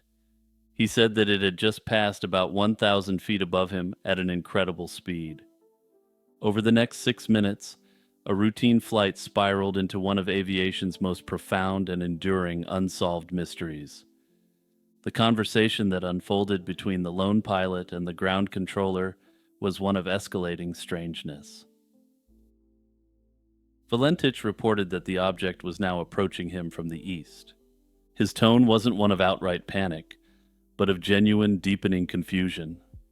He suggested the other pilot was playing around with him, orbiting him 2 or 3 times at speeds he couldn't identify. Roby, unable to see anything on his radar, pressed for details. Valentich struggled to provide them. He described the object as a long shape with a shiny metallic surface and a green light on it. At one point, he reported that the object had simply vanished, only to reappear moments later from a different direction. Then came the most unsettling part of the transmission. Valentich stated that his plane's engine was beginning to run rough. He told Roby his intention was still to fly to King Island, but his focus was on the object now hovering directly above him. Roby asked him once more to identify the craft. Valentich's final chilling words were, quote, "It's hovering and it's not an aircraft." Following that declaration, his microphone remained open, while bizarre noises came through. Then there was nothing but absolute silence, and Frederick Valentich had vanished, never to be seen again. Frederick Valentich was, by all accounts, consumed by a passion for aviation. He was a member of the Royal Australian Air Force's Air Training Corps, and was absolutely determined to build a career as a pilot. Aviation was his central ambition in life, but his dream was proving difficult to achieve. He had applied to enlist as a military pilot twice, but was rejected both times due to inadequate educational qualifications. Undeterred, he pursued a commercial pilot's license as a civilian, but his academic struggles continued. He had a poor achievement record, having failed all 5 of his commercial license examination subjects on 2 separate occasions. Just a month before his disappearance, he had failed 3 of those subjects for a 3rd time. His record also included several questionable flying incidents. He had been formally warned for straying into a controlled zone in Sydney and had twice deliberately flown into clouds. This cloud issue was an infraction for which authorities were reportedly considering prosecution since he just kept doing it. This paints a picture of a young pilot whose confidence may have significantly outpaced his proven competence. It also shows that he was someone who might be prone to taking risks for no real apparent reason. Adding another critical layer to his psychological profile was a deep personal interest. According to his dad, Frederick was an ardent believer in extraterrestrials and had expressed concerns about being attacked by them. While it appears to be undoubted that he believed in them, some have questioned whether he really believed that he would come under assault. This pre-existing belief system provides a powerful lens through which his final, terrifying report can be interpreted. The flight plan itself had some pretty severe inconsistencies from the very beginning. The aircraft was a reliable workhorse of a plane, and it had just passed a 100-hour inspection with flying colors. Curiously, Frederick had filled its tanks with enough gas for 300 minutes of flight, a fact that would fuel significant speculation on this case. And I'm just going to pause there for a second, because I didn't realize what I had written there until I was recording. Anyway, this fuel gave him 500 miles of range, when he only needed 150 miles of range to get to King Island and back. The flight plan he filed was straightforward. Depart Moorabbin, fly west over Cape Otway, then turn south across the Bass Strait to King Island. The mystery lay not in the plan, but in its purpose. Valentich provided conflicting and ultimately false reasons for his journey. He told flight officials he was going to pick up friends, even taking 4 life jackets with him. He told his family and girlfriend he was going to collect crayfish. Investigations later confirmed that no one was waiting for him on King Island, and there were no crayfish to be had. The most glaring anomaly was a critical procedural failure. For any pilot intending to land at an uncontrolled airstrip like King Island's at night, it was standard and necessary procedure to call ahead and arrange for the runway lights to be turned on. Valentich never made that call, and this omission, combined with having way too much fuel, strongly suggests that he never actually intended to land on King Island. The destination seems to have been a fiction, a cover for a flight with a different, unknown purpose. That said, there were clearly some competency issues with Frederick's flying ability, so it is always possible that he simply forgot to make this critical call to the airstrip in advance. He also seems like he was more than a bit of a cowboy in the cockpit, so he may have simply wanted to attempt a more dangerous landing. This case has been highly controversial, and there's been numerous theories to explain what happened to Frederick, ranging from down to earth to out of this world. The most widely accepted conventional explanation centers on a deadly phenomenon known as spatial disorientation. Flying over a featureless body of water at dusk, with the horizon blurring into darkness, can trick a pilot's senses. An inexperienced and perhaps incompetent pilot could easily lose their sense of which way is up. In this state, the aircraft's own lights reflecting off the calm water below could appear as another craft maneuvering beneath him. Alternatively, the 4 bright lights he reported could have been a conjunction of the planets Venus, Mars, and Mercury, along with the bright star Antares. To a disoriented pilot, these stationary celestial bodies could create the powerful illusion of an object pacing his aircraft. If he began to circle, as he reported he was doing, the planets would appear to be orbiting him. Distracted and trusting his faulty senses over his instruments, he could have inadvertently put the Cessna into what's known as a graveyard spiral. This is a tightening, descending turn that becomes unrecoverable, leading to a high-speed impact with the water. Another set of theories looks not to the sky, but to Valentich's state of mind. His lifelong dream of a career in aviation was clearly stalling out in a major way. He wanted to be an aerial ace, and his chances of becoming a military pilot were completely shot. His chances of becoming a commercial pilot were also rapidly dwindling. The repeated exam failures and the looming threat of prosecution for his flying infractions represented significant psychological blows. Even if he was able to pass his tests, he would essentially be an uninsurable risk and wouldn't be able to get hired regardless. His girlfriend would later tell investigators that he was acting very unusually the night before the flight.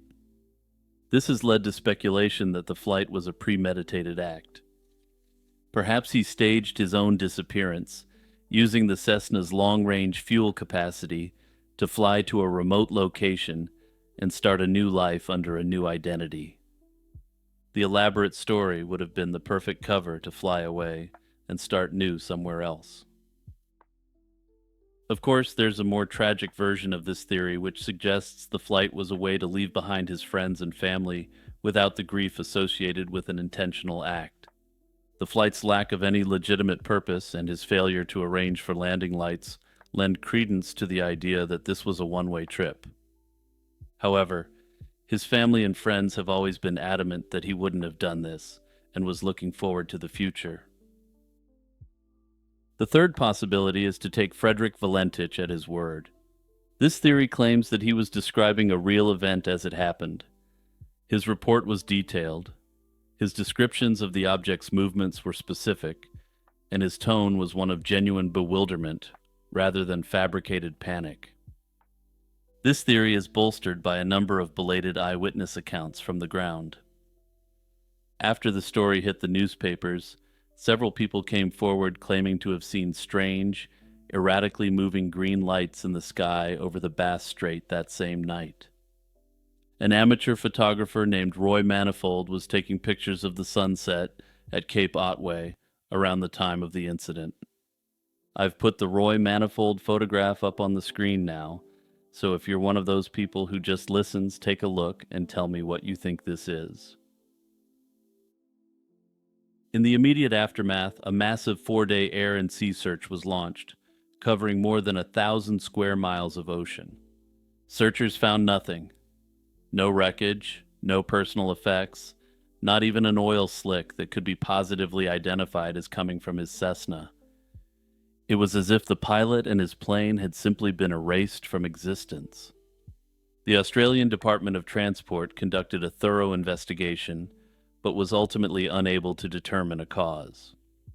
The official file was closed with the verdict, presumed fatal, for Valentich, leaving the case officially unresolved. For 5 years, the mystery hung in the air, fueled only by speculation and the haunting radio transcript. Then, in 1983, a piece of physical evidence finally surfaced. A piece of an engine was found washed ashore on an island hundreds of miles away. The Bureau of Air Safety Investigation confirmed that the part came from a Cessna 182, but was unable to determine if it specifically came from Valentich's aircraft. In the end, no one can say for sure what happened to Frederick Valentich, which is perhaps why his case remains so well known and widely discussed until this day.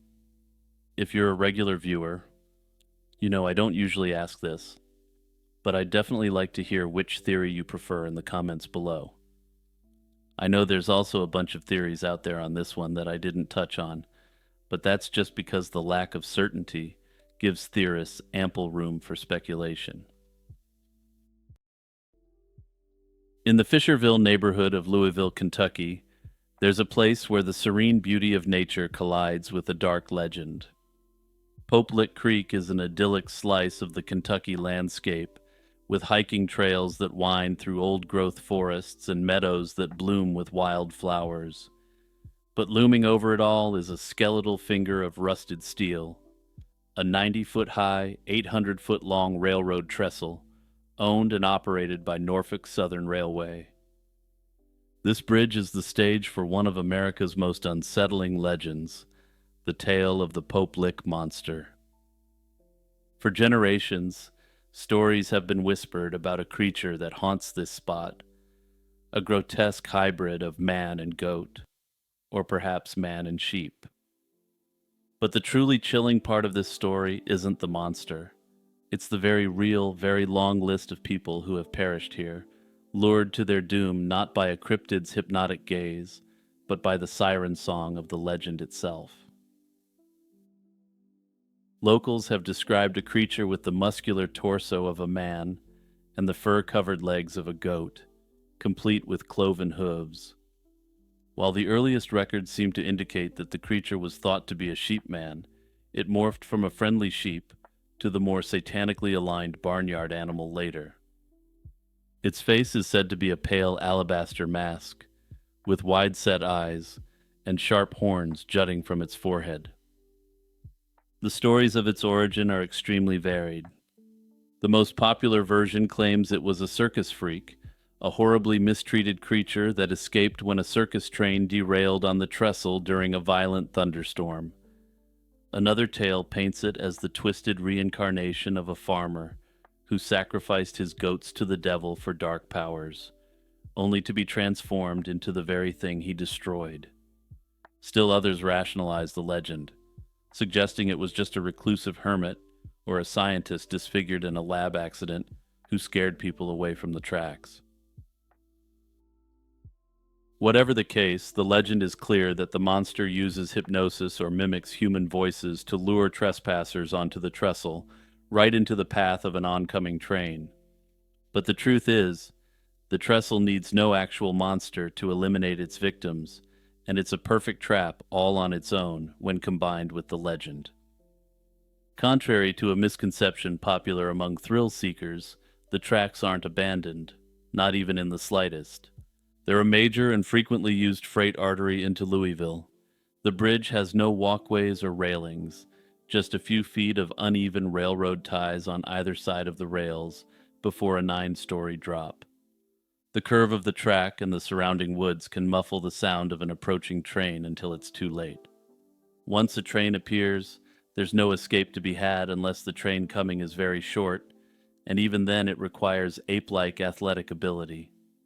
A person can't outrun the train, and only the most elite grip athletes such as rock climbers possess the strength to hang from the side. For the 5 to 7 minutes it takes a long train to pass. For decades, people have come here to test their bravery, and for decades, people have perished. In 1987, 17-year-old Jack Baum was struck by a train while trying to get a glimpse of the Goat Man. In 2016, Raquel Bain, a 26-year-old tourist from Ohio, met her end while searching for the monster with her boyfriend. He only survived by dangling precariously from the side of the bridge as the train roared past, and fortunately for him, it was a relatively short train. In 2019, 15-year-old Savannah Bright was struck on the tracks, an incident that led her grieving parents to file a lawsuit against Norfolk Southern. They alleged the company hadn't done enough to secure what had become an attraction, which led to Bright being cut down by the train. The very unsettling thing about the Pope Lick monster is that it's a terrifying example of a cautionary tale that has become pathological. The purpose of the legend was presumably originally to scare teenagers away from going to this extremely dangerous train crossing. If it stayed like that, it would have been a localized version of the Hookman, a common urban legend which advises teenagers to stay away from secluded lovers' lanes. But the legend of the Goat Man does the opposite. It doesn't warn people away from the trestle, it beckons them closer. The prohibition against crossing the tracks to see the creature somehow transformed from a word of caution into a high-stakes dare that legitimately brings people in from around the world. In that way, the Pope Lick monster is almost like a Scooby-Doo villain, or at least it would be if it hadn't claimed so many lives. Imagine you're a traveler in southeastern Kansas in the early 1870s. The country still has the fresh scars of conflict and the promise of a new life, of 160 acres to call your own, has pulled you west. The landscape around you is an immense, unforgiving prairie. It's a lonely expanse where homesteads are scattered like islands in a sea of grass, and your nearest neighbor might be miles away. This is Labette County, a place carved out of land recently ceded by the Osage Nation, a place defined by both boundless opportunity and profound isolation. Your journey follows the Great Osage Trail, a path worn into the earth first by migrating buffalo, then by Native American tribes, and now by the wagons of settlers like yourself. It's a vital artery of westward expansion, but it's also a place of great danger. The weather is harsh and unpredictable, with tornadoes, blizzards, and floods that can erase a homesteader's dreams overnight. Violence is a constant threat, whether from conflicts with displaced tribes or from the battle-hardened American men who now worked their way onto the frontier. In this vast emptiness, people simply vanish, and when they disappear, the prairie keeps their secrets. As dusk begins to settle, casting long shadows across the plains, you spot a light. It comes from a small one-room cabin, a welcome sign of life in the desolate landscape. A crude, hand-lettered sign above the door reads, "Groceries." This is the Bender Place, a wayside inn offering the promise of a hot meal, supplies, and most importantly, a safe place to rest for the night. For a weary traveler, it seems like a sanctuary, a fragile outpost of civilization where the unspoken code of frontier hospitality offers a moment of peace. You approach, unaware that the trust you're about to place in these strangers is the last mistake you'll ever make. This humble cabin wasn't a refuge, it was a slaughterhouse, and for at least a dozen travelers, this beacon of hope on this great migratory trail was the end of the line. This is the disturbing story of the Benders, a supposed family of innkeepers who committed horrific actions before performing one of American history's greatest vanishing acts. To understand the horror that unfolded in Labette County, one must first try to understand the perpetrators. But the Bender family itself is an enigma, a collection of four individuals whose true identities, origins, and relationships remain a mystery. They presented themselves as a simple homesteading family, but they were a carefully constructed criminal conspiracy, a human machine where each member played a specific and deadly role. The patriarch, John Bender Sr., was a man of about 60, described by those who met him as a repulsive and brutish figure. He was a giant of a man, with piercing eyes and a sullen, ill-tempered demeanor. Like the other members of this so-called family, he claimed to be from Germany. As with all the members of the family, it remains unclear what their true origins were, as German was commonly spoken across Central and Eastern Europe. And to get in my one mandatory Simpsons reference per video, no one who speaks German could be an evil man, right?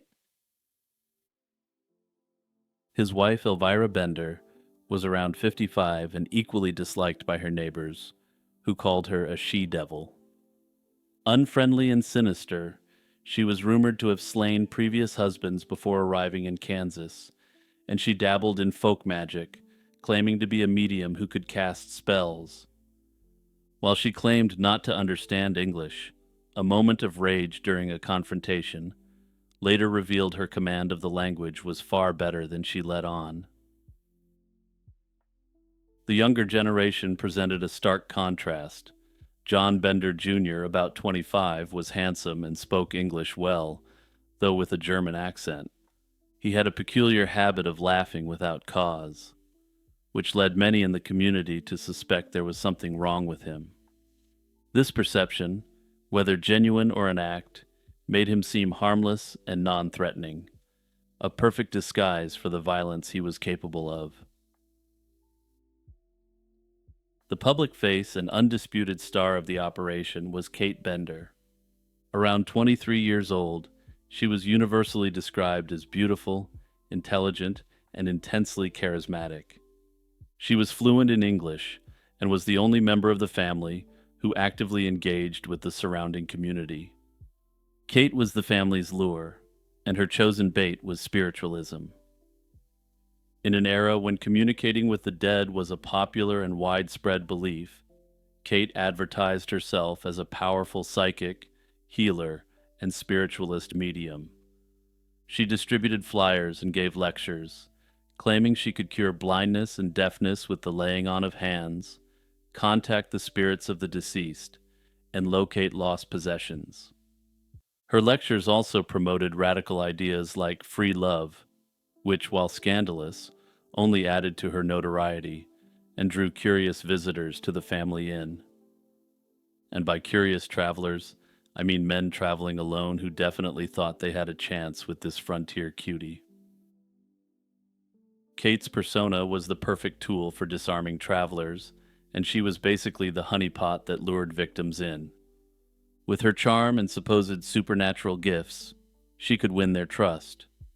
This would draw them into intimate conversations where they would reveal their travel plans and, most importantly, their financial situations. The very foundation of this group was built on lies. While they were widely believed to be German immigrants, no official documentation of their origins, or even their real names, has ever been discovered. The name Bender itself, while a fairly common German name, was almost certainly an alias. Even their family ties were likely a complete fabrication. Neighbors reported that the intimacy between John Jr. and Kate seemed more like that of a husband and wife than siblings. The reason for doing this was also a part of their ruse. In a society built on the family unit, the image of a family-run inn offered a veneer of safety and respectability that was crucial to their predatory success. The Benders' genius for evil was not just in their deception, but in their engineering. They transformed their humble, one-room cabin into a highly efficient machine capable of quote-unquote processing guests. The cabin was a simple wooden structure measuring about 16 by 24 feet. Inside, they had made a simple but critical modification. A large, heavy canvas wagon cover was hung from a rope, splitting the single room in two. The front area was the public face of their operation, a small general store and a dining room where travelers could get a meal. The area behind the curtain was the family's private quarters, but its true purpose was to serve as a blind from which to launch their ambush. Their modus operandi was a chillingly refined process. After Kate identified a suitable victim, usually a man traveling alone with significant money, he would be invited to dinner and given the seat of honor at the table. This seat wasn't a gesture of hospitality, it was a tactical position. It placed the guest with his back directly against the canvas partition, perfectly silhouetting his head for the attacker waiting behind it. As the unsuspecting traveler ate his meal, captivated by Kate's charm and conversation, one of the male Benders would slip behind the curtain. At the right moment, the attacker would swing a heavy hammer, striking the victim on the back of the head with crushing force. Beneath the victim's chair, or immediately beside it, was a concealed trapdoor. The stunned or dead man was immediately dropped through the opening into a dark, stone-lined cellar that was 6 feet deep. This allowed for the instant removal of the body from the main room, minimizing mess and the risk of discovery should another guest arrive. The body was then stripped of every valuable before being disposed of. Under the cover of night, the bodies were removed from this subterranean abattoir and buried in the family's 2-acre vegetable garden and apple orchard just north of the cabin. In a particularly macabre detail passed down through local lore, it was said that Elvira Bender used the apples from the trees growing over her victims' graves to bake pies for future travelers. The Benders' reign of terror lasted for nearly 2 years, from May 1871 to the spring of 1873. During that time, they eliminated at least a dozen people, though the true number may be much higher. Their victims were the forgotten travelers of the frontier, men whose disappearances created distant ripples of concern, but no organized alarm until it was far too late. After all, Kate was an expert at finding men who were very far from home, and whose disappearances wouldn't be noticed for months or even years. The case that finally brought an end to the Benders' slaughter began with the disappearance of George Newton Longcore and his 18-month-old daughter Mary Ann in the winter of 1872. A recent widower, Longcore was traveling back to Iowa and was carrying a significant sum of money. When they vanished, Longcore's former neighbor from Independence, a physician named Dr. William York, became concerned and set out to find them in the spring of 1873. Dr. York's search led him along the Osage Trail and inevitably to the Bender Inn, where he, too, disappeared. The attack on Dr. York was the Benders' final overreach. For 2 years, they had preyed on the anonymous and the transient, individuals whose disappearances could be easily dismissed. Dr. York, however, was a prominent man, and more importantly, his brother was Colonel Alexander York, a Kansas state senator. Unlike the families of other victims, Colonel York had the influence, resources, and unwavering determination to mobilize a search and demand answers. In March 1873, Colonel Alexander York arrived at the Benders Inn, methodically retracing his brother's last known movements.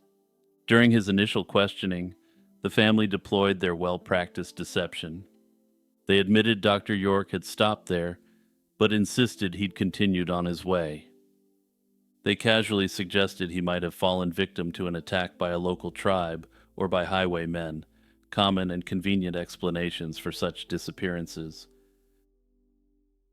Kate, the master manipulator, pretended to be deeply concerned and offered to hold a séance to contact his spirit, telling the colonel to return another day. She let him know that he needed to come back alone, in what was a brazen attempt to make the investigator their next victim. But Colonel York was not easily fooled, and he sensed a profound evil in the small cabin and left, deeply suspicious. His doubts were confirmed when he learned of another traveler, a woman who had recently fled the inn in terror after Elvira threatened her with a knife. York returned, this time with an armed posse of men that definitely weren't clowning around. The confrontation was tense, and Elvira's subsequent explosion of rage shattered her facade as a simple woman who couldn't speak English. This outburst further solidified Colonel York's conviction that the family was hiding a dark secret, but in the end, nothing happened yet. As York's investigation intensified, the wider community, already on edge from the string of disappearances, reached a breaking point. A town meeting was convened where dozens of local men gathered to decide on a course of action. They resolved to obtain a warrant and conduct a search of every single homestead in the township. In an act of astonishing audacity, the Bender men were also present at that meeting. They sat among their neighbors, listening as the community organized the very search that would inevitably unearth the bodies buried in their own garden. It was a final, desperate gamble to appear innocent, an attempt to deflect suspicion that was doomed to fail. The Benders knew the moment the vote was taken that their time was up. They could perhaps deceive a lone questioner, but they couldn't survive a systematic, official search of their property. Sometime in the days following the meeting, under the cover of the vast Kansas night, they packed what they could, abandoned their homestead, and vanished. Their escape was discovered a few days later when a neighbor noticed their farm animals were starving and the inn was eerily silent. Unfortunately, a spell of bad weather delayed a formal investigation, giving the Benders a crucial head start of nearly a month to disappear into the American frontier. When the search party finally forced their way into the abandoned Bender cabin in early May 1873, they were met with a scene of hurried departure and an overpowering stench of death. The source of the odor was quickly traced to a trap door under a bed, which had been nailed shut. After prying it open, they peered down into the stone-lined cellar. The pit was empty of bodies, but the floor was caked with so much clotted blood that it had soaked deep into the earth below, irrefutable proof that this had been a place of slaughter. The search then moved outside to the family's small apple orchard and vegetable garden. The ground in the orchard was soft and appeared to have been recently disturbed. The men began to probe the soil, and it wasn't long before they made their first horrific discovery: the body of Dr. William York, buried in a shallow grave. The news spread, and a full-scale excavation began. Over the next day, the searchers unearthed a graveyard. One by one, they uncovered the remains of at least 10 more people, including George Longcore and his infant daughter. The story of the Benders' House of Horrors became a national sensation. Newspapers from New York to Chicago sent reporters to the remote Kansas prairie, and their lurid accounts of the Devil's Kitchen captivated the public. These accounts took the already horrific realities and added new fictionalized elements in an effort to sell more papers. After fleeing their farm, the Benders' trail quickly went cold. Investigators found their abandoned wagon near the town of Thayer, just 12 miles to the north. But from there, the trail vanished completely. A massive manhunt was launched, and the Kansas governor offered a $2,000 reward, a fortune at the time, for information leading to their capture. What happened to the Benders remains one of the great unsolved mysteries of the Old West, a narrative vacuum that has been filled with two powerful and competing theories. The first is that they simply got away. In the vast, unmapped expanse of 19th century America, it was entirely possible for 4 people to change their names, split up, and begin new lives without a trace. This theory is bolstered by the numerous false sightings and wrongful arrests that plagued investigators for decades. In 1880, a couple in Nebraska was arrested and even confessed, but they were soon exposed as imposters. In 1889, 2 women were arrested in Michigan and extradited to Kansas on suspicion of being Elvira and Kate, only to be exonerated when their alibis proved solid. These incidents reflect a public desperate for closure, but they also highlight how easily the fugitives could have blended back into society, either in America or elsewhere.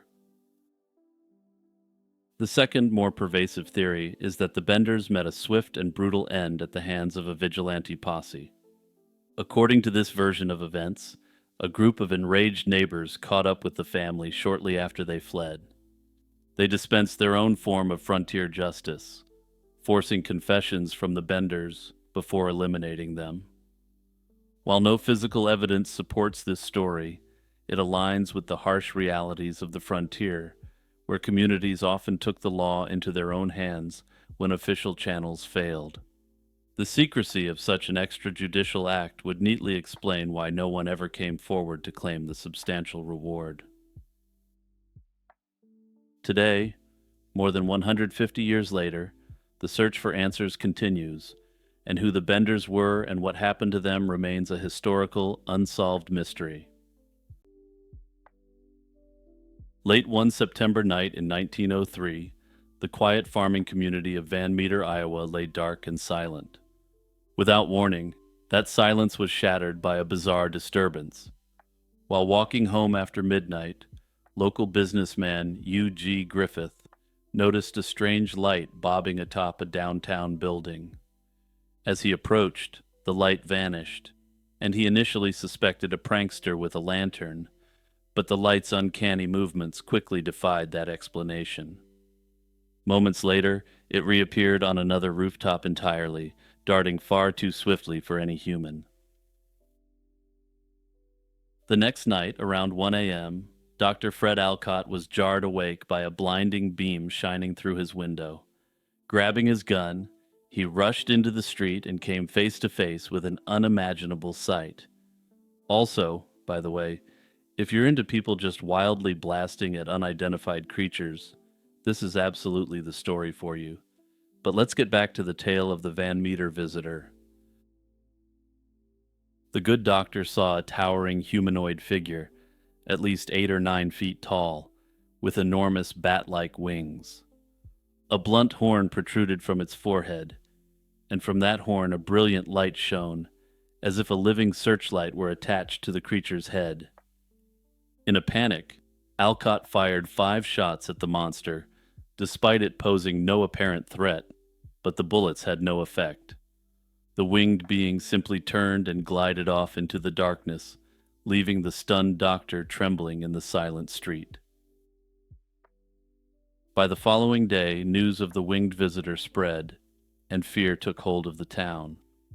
On the third night of sightings, bank cashier Clarence Dunn kept watch at his workplace, determined to confront whatever was lurking in the dark.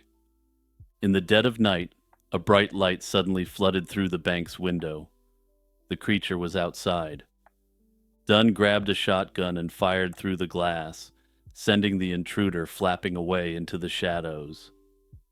In the morning, townsfolk found huge 3-toed footprints in the mud near the bank's door, nothing like tracks of any known animal. Excited and alarmed, Dunn cast one of the prints in plaster as proof of the encounter. Not long after, a hardware merchant named Orville White had his own chilling run-in with this animal, and you best believe Orville was strapped and ready for battle.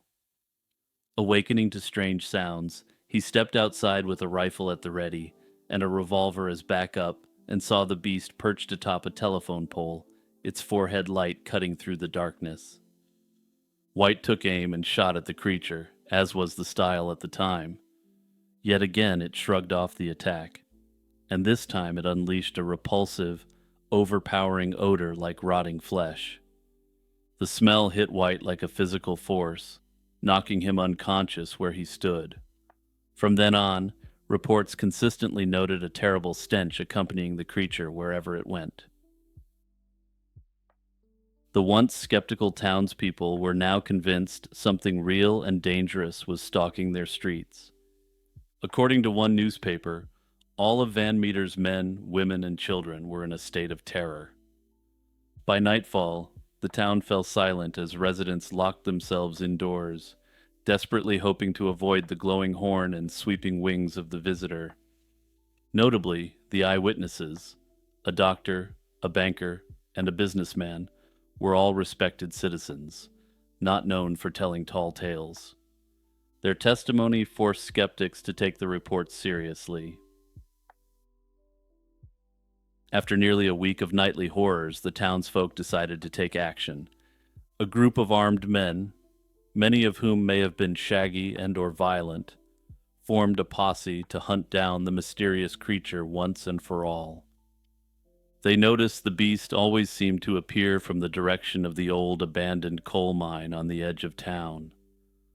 The posse suspected that the mine might be its lair, and theorized that perhaps the creature had been disturbed by mining operations. They knew what they had to do next. The men were going to prepare for the most epic boss fight of their lives. The posse set up an ambush at the mine's entrance in the pre-dawn hours of October 3rd. They huddled in the cool pre-dawn darkness, nerves on edge as every rustle of wind made their trigger fingers twitch.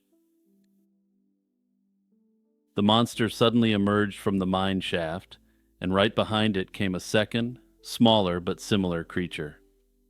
The men opened fire immediately, emptying their weapons into the two figures. But just like before, bullets didn't bring them down. The creatures only let out unearthly screeches and retreated into the mine's depths, vanishing for good into the darkness underground. Not willing to let them escape, the posse hastily barricaded the mine entrance with boards and rocks, determined to imprison the beasts below forever. After that fateful morning, the Van Meter visitor and its companion were never seen again. What remained were frightened but relieved townspeople, and an incredible story that would be retold for generations. In the aftermath, people struggled to classify what the Van Meter visitor could have been. The bizarre description, part human, part bat, with a luminous horn, invited comparisons to other legendary creatures. Contemporary accounts pulled from local Native American legends of the region that also speak of giant supernatural birds. Thunderbirds that could shoot lightning from their eyes or beaks were well known in the area even by that time, with sightings being somewhat common. The notion of a huge winged being emitting blinding light resonated with those ancient tales, leading some to wonder if the story of the Van Meter visitor was the legendary creature. A few more imaginative souls even mused that perhaps it had been a gargoyle come to life. Later cryptid enthusiasts drew upon the broader lore about these creatures. Some noted similarities to the Jersey Devil, a famed New Jersey cryptid described as a winged, horned creature, suggesting that it may have moved west along the frontier. Others likened it to something like West Virginia's Mothman, another mysterious flying humanoid known for glowing eyes and haunting appearances. Researchers and skeptics offered more grounded theories to explain the Van Meter mystery. One possibility was a case of mistaken identity, that ordinary animals had been misperceived under extraordinary conditions. Also, for anyone who's been with my channel since the beginning, almost 2 years ago now, you can already predict what I'm going to say next. A large great horned owl might loom frighteningly in dim light, and their features could be distorted by fear. For example, an owl's glowing eyes or a heron's silhouette might convince a startled witness they'd seen a monster with a shining horn. The plaster cast of the three-toed footprints could even have been an unusual bird track, interpreted as something monstrous by imaginative locals. So yeah, it could have been a standard owl misidentification, a theory I personally have about a lot of otherworldly encounters. In addition, some historians have suggested the incident was an elaborate hoax or mass panic. Early 20th century newspapers were known for publishing sensational wild monster tales, and it's possible a prankster in Van Meter sparked a chain reaction of hysteria. Once a few terrified reports came out, others might have subconsciously exaggerated their own encounters. Fear can be infectious, and a collective fright might have led the townspeople to literally shoot at shadows, convincing themselves a fantastic creature was afoot. Of course, there are those who maintain that something truly unexplained visited Van Meter. More paranormal theories propose that the creature was not a misidentified bird or a hoax at all, but perhaps a cryptid or supernatural entity. Some paranormal enthusiasts think the visitor might have been a prehistoric survivor, maybe a living pterosaur that found refuge in the caves. This would explain its leathery wings and horned reptilian appearance. Others go even further with this theory, hinting it could have been a literal interdimensional pterosaur that slipped through a portal from a dinosaur realm. That, they argue, might clarify why bullets had no effect. Perhaps the creature wasn't fully here in our physical reality. And yeah, just as a quick aside, the partially manifesting interdimensional pterosaur theory of the Van Meter visitor mystery should be in a textbook explaining why Occam's razor is a thing.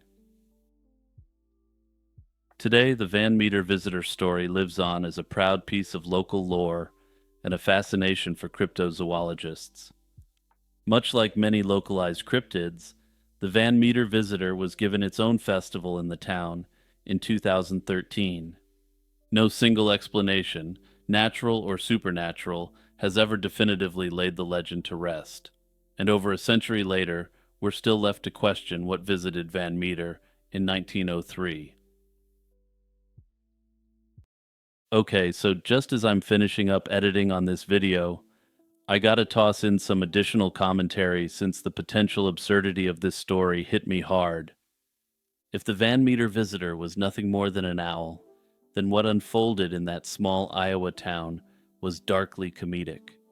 Picture it: a terrified posse of armed, respectable townsmen marching into the woods, guns loaded, hearts pounding, lanterns swinging wildly.